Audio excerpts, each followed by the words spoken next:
Operation समन्वय अंतर्गत सोलापुरात अवैध मद्य विक्री विरोधात मोठी संयुक्त कारवाई।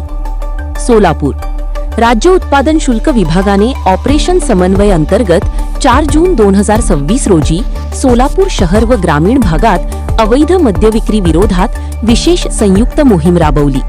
माननीय आयुक्त राज्य उत्पादन शुल्क महाराष्ट्र राज्य मुंबई व माननीय विभागीय उप आयुक्त पुणे विभाग यांच्या मार्गदर्शनाखाली अधीक्षक श्रीमती भाग्यश्री जाधव यांच्या उपस्थितीत ही कारवाई करण्यात आली।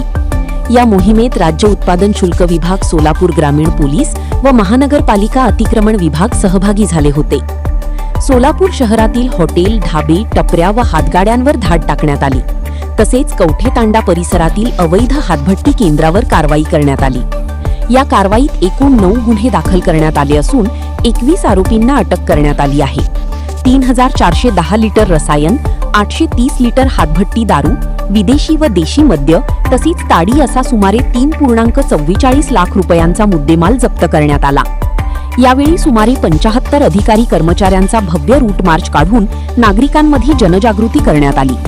सार्वजनिक ठिकाणी मद्यसेवन, अवैध मद्य निर्मिती व विक्री करणाऱ्यांविरोधात कठोर कारवाई सुरूच राहणार असल्याचा इशारा अधीक्षक भाग्यश्री जाधव यांनी दिला।